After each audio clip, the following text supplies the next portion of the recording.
week we read chapter 24 and 25 of SataRudrasamhita of the volume 3 of Shivpuran. In this we read that Nandiswara narrated the story of Piplada to Suta.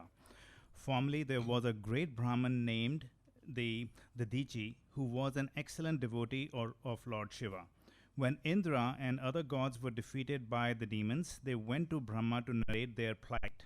Brahma told that the demons had the support of the demon Rastra, who was created by the demon Twastra.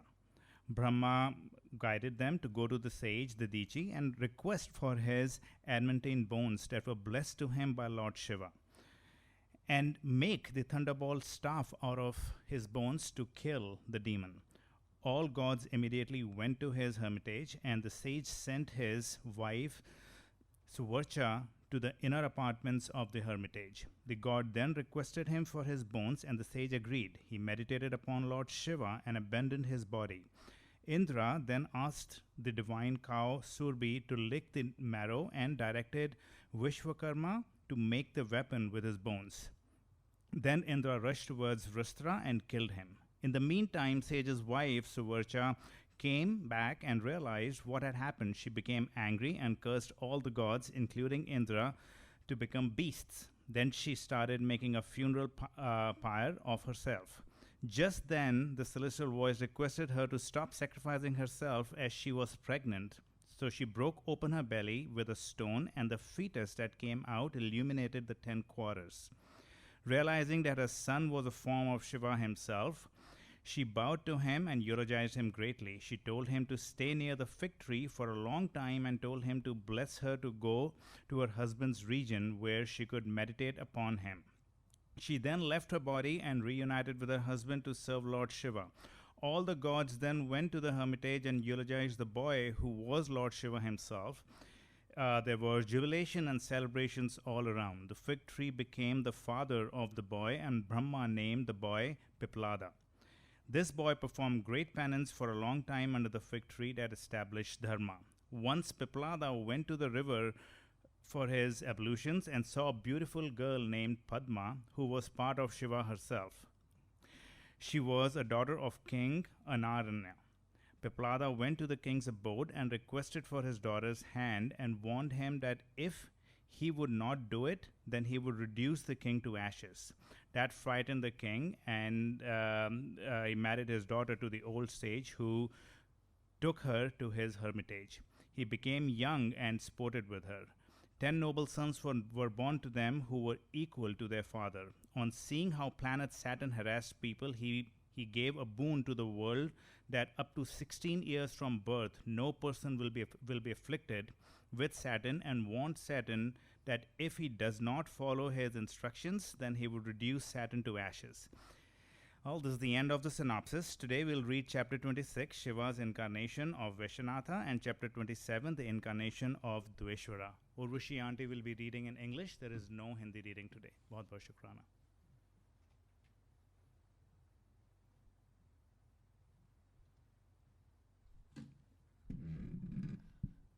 Jai Guruji, Anantam Shukrana for this divine seva. Chapter 26, Shiva's incarnation as Vaishnatha. Nandishvara said, "O dear sage, listen to me. I shall tell you about Vaishnatha, the incarnation of Shiva, the supreme soul that yields great bliss. Formerly in Nandigrama, there was a prostitute known as Mahananda. She was very beautiful and a devotee of Shiva. She was very prosperous, rich, and brilliant. She was bedecked in gems of different kinds. She was voluptuous in love. She was an adept in all lores of music. She was delightful to all. Queens and kings were delighted by her songs. She always worshipped Shiva and Parvati with great joy. She was interested in recounting the names of Shiva. She used to wear ashes and rudraksha. After worshipping Shiva, the Lord of the universe, she used to dance with great devotion and sing the great glory of Shiva. She kept a monkey and a cock, which she decorated with rudrakshas. She made them dance, singing herself and clapping her hands. On seeing them dance, she, engrossed in devotion to Shiva, used to laugh lovingly, along with her friends and attendants. The monkey, as a result of her instruction, danced before her like a boy bedecked in rudrakshas, as earrings and shoulderlets. The cock, too, was bedecked in rudraksha, tied round its tuft. It too danced along with the monkey, delighting the onlookers. Thus, that prostitute, indulging in these delightful pranks and pursuing devotional service to Shiva, was very happy always. O excellent sage, a long time thus elapsed, when she was quite happy, performing her devotional service to Shiva. Once Shiva assumed the form of a merchant and visited her house to test her. He had assumed the auspicious form of a devotee. His forehead was marked with Tripundra. He wore Rudraksha as ornaments. He was interested in recounting the names of Shiva. He was clad as a devotee of Shiva. He wore matted locks of hair. He had smeared ashes all over his body. Round his wrist was tied an excellent bangle set with gems. The beautiful prostitute worshipped and welcomed the visitor with great joy. She made him sit with great respect. On seeing the excellent bangle round his wrist, she coveted the same. In great surprise, she said. Mahananda said, "This bangle set with great gems round your arm captivates my mind. It is worthy of being an ornament of a celestial damsel." Nandishvara said, on seeing that she wished for the bangle set with the 9 gems, the liberal-minded merchant spoke smilingly. Vaishyanatha said, "If your mind wishes for this excellent gem set ornament, you can have it with pleasure. But what is the price you are willing to pay?"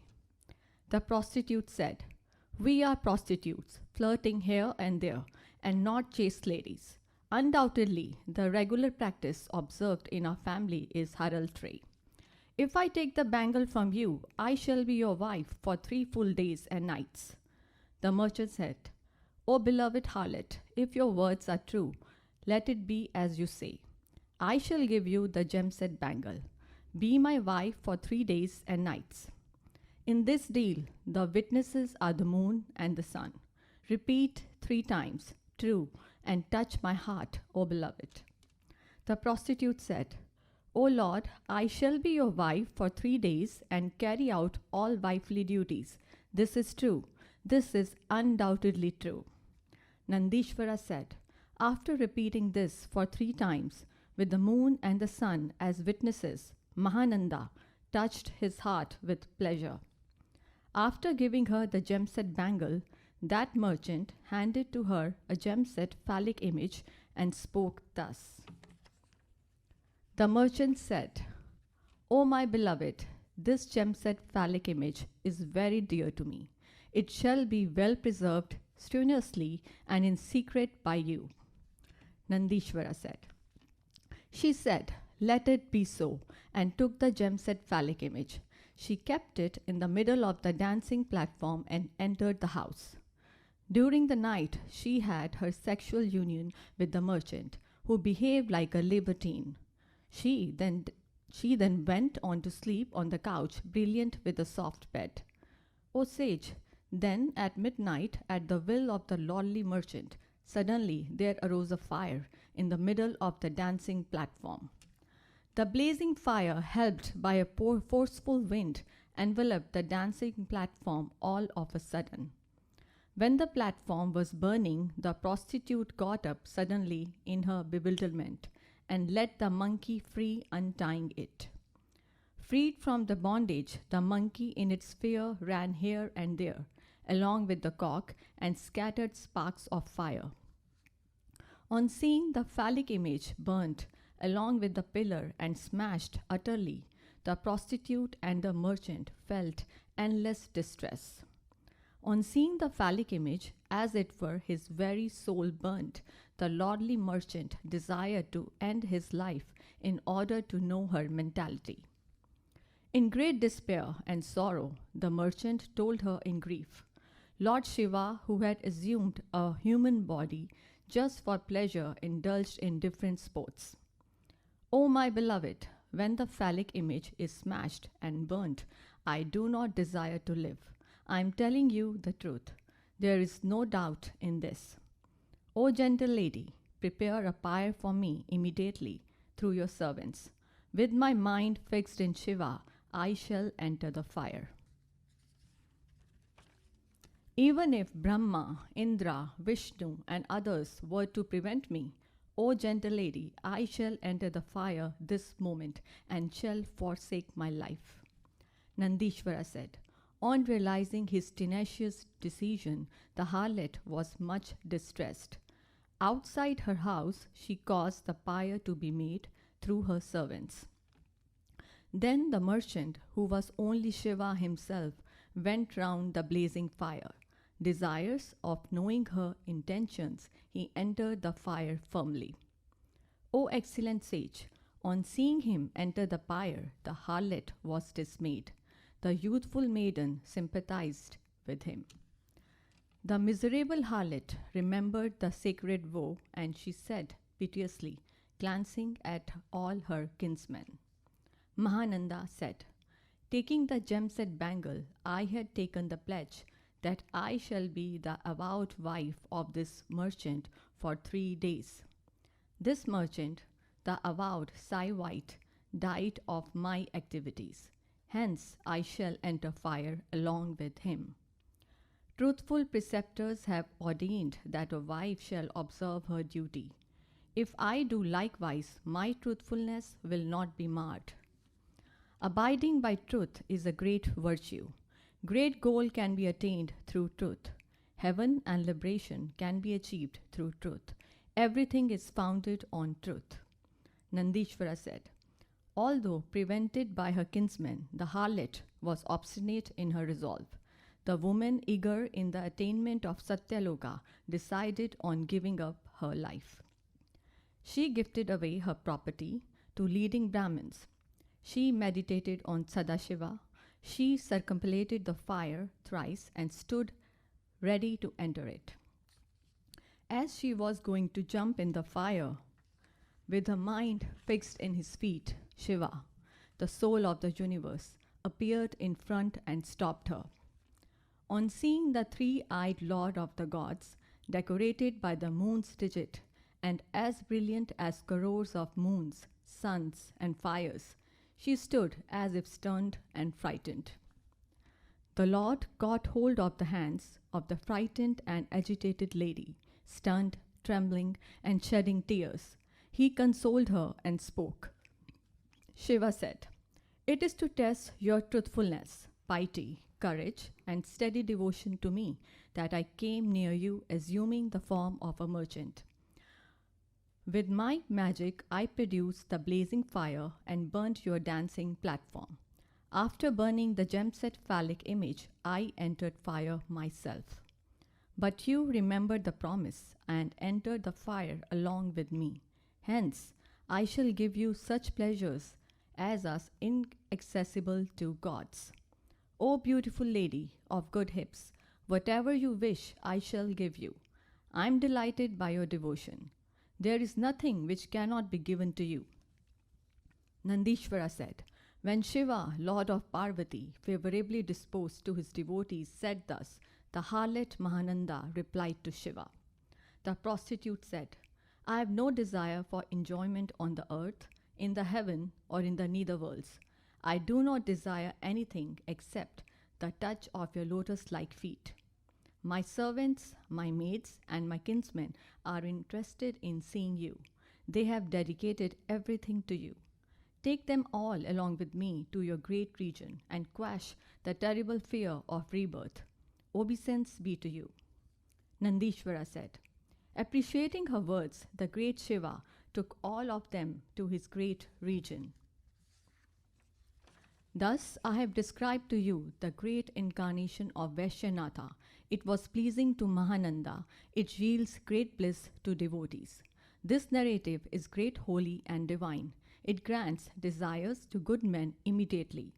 This story of the incarnation of Shiva as the lordly merchant is the source of great happiness. It is wonderful.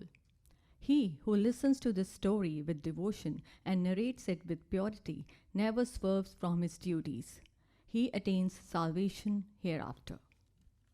Chapter 27, The Incarnation of Dvijeshvara.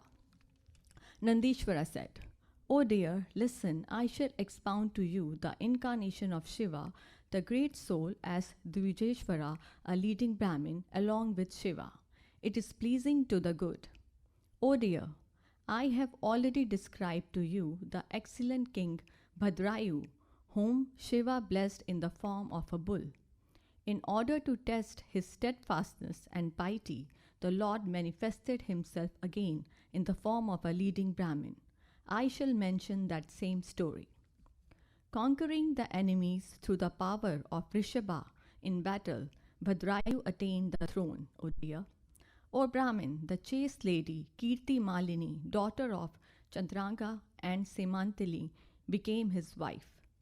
O sage, once after the advent of spring, the king Bhadrayu entered a thick forest along with his beloved queen for sport. In that beautiful forest, the king sported about along with his beloved, who protected those who sought refuge in her. Then, in order to test his steadfastness and piety, Lord Shiva carried out his sports there itself, along with Shiva.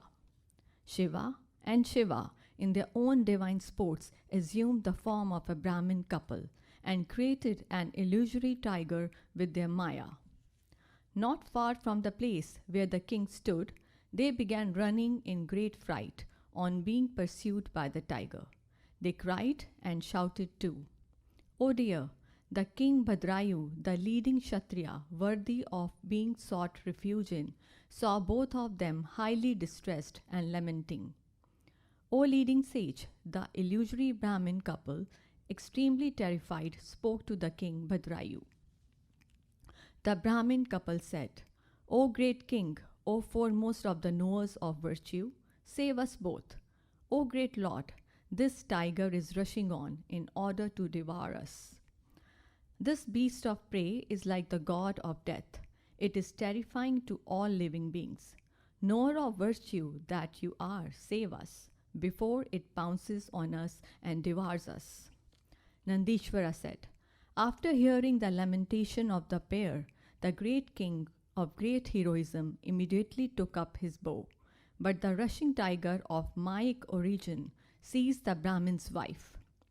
The terrible tiger grabs the woman even as she was lamenting, O Lord, O husband, O Shiva, O preceptor of the universe.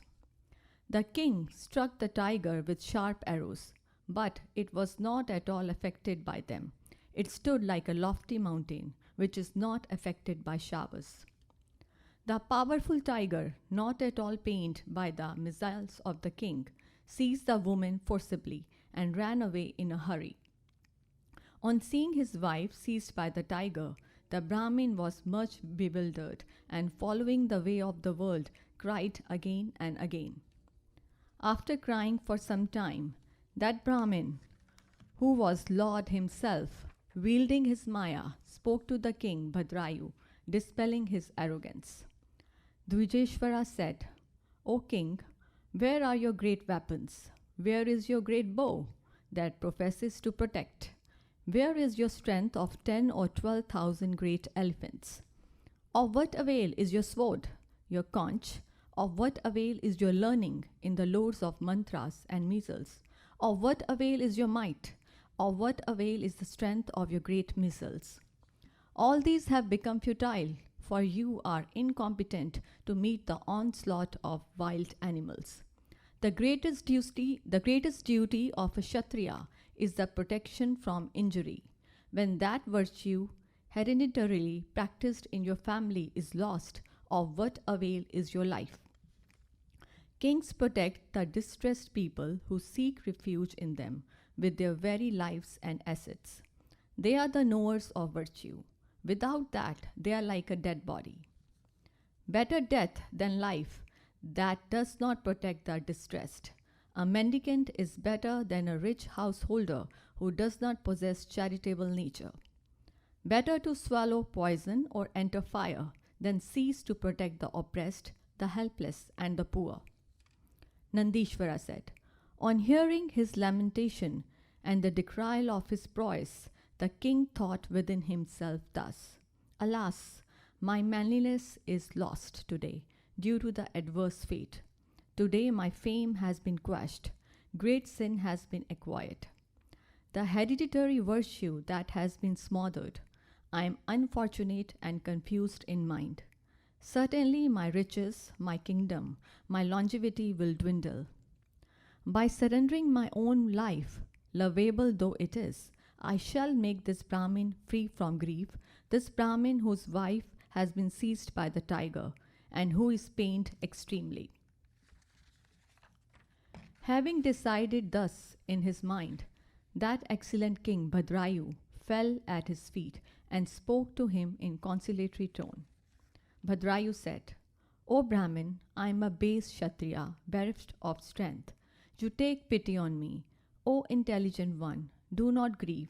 I shall give you what you desire. This kingdom, this queen, this body of mine, everything is subservient to you. What is the greatest thing that you desire?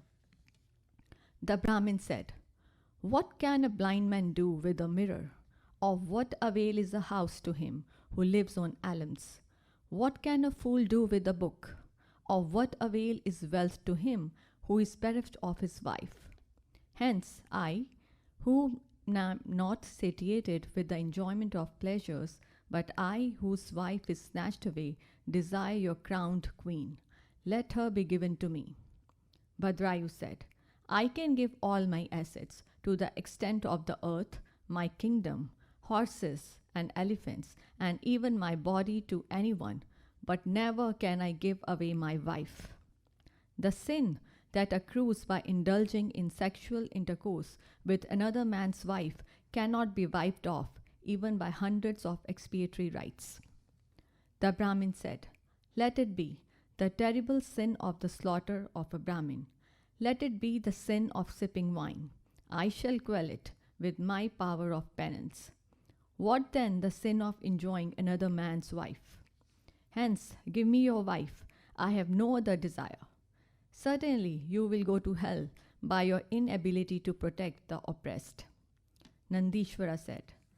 At the words of the Brahmin, the frightened king thought to himself, it is a sin to withhold protection. It is proper under the circumstance to give away my wife.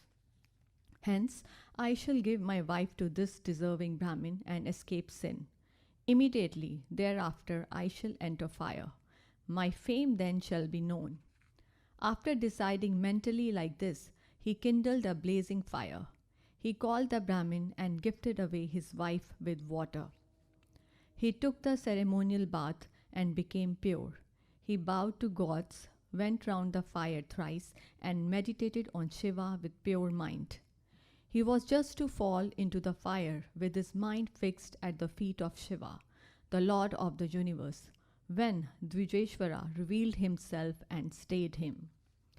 The king saw in front of him the five-faced, the three-eyed Lord, with the pinaka in his hand, bedecked by the digit of the moon, with hanging matted hair, shedding tawny lustre, having the brilliance of a crore of midday blazing suns, white as the lotus stalk fibre, wearing the height of the elephant, with his head drenched by the waves of Ganga, having the necklaces of great serpents, bedecked in coronet, waistband, shoulderlet, and shining bangles, holding in his hands the trident, the sword, the measle, khatvanga, the dagger, the shield, the deer, the mystic sign of protection, the 8 articles of worship, and the pinaka seated on his bull and blue-necked.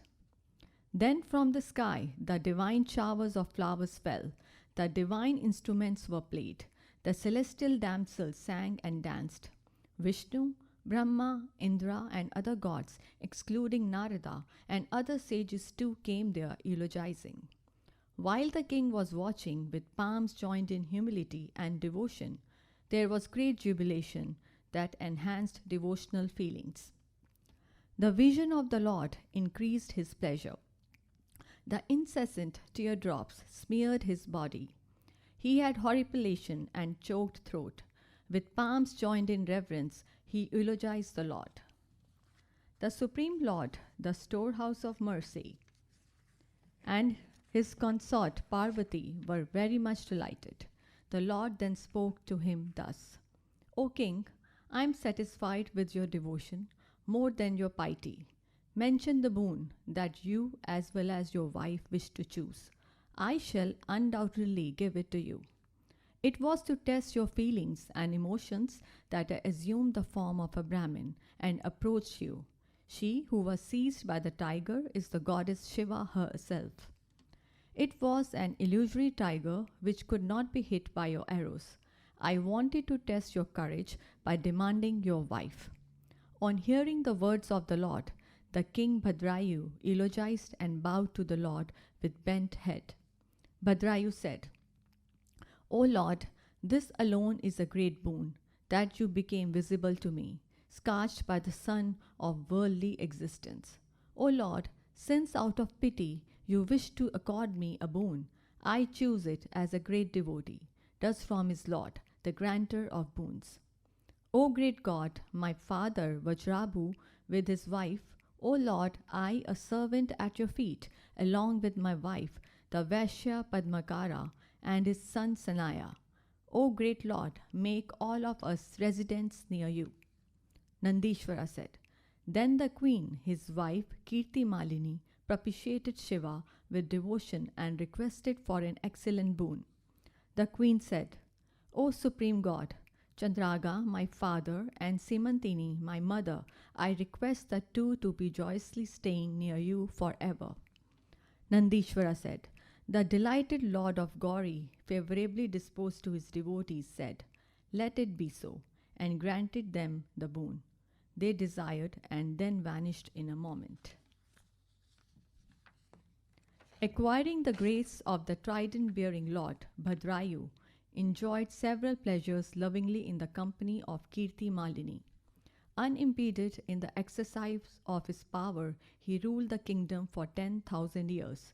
Then he entrusted his son with the kingdom and went to Shiva's presence. The king Chandraga and the queen Simantini devoutly worshipped Shiva and attained his feet. Thus, the great incarnation of Lord Shiva as Dvijeshvara has been described by me. It was the bestower of great bliss on Bhadrayu. He who reads or listens to this holy narrative of Dvijesha, incarnation of Shiva, of pious fame, goes to Shiva's region.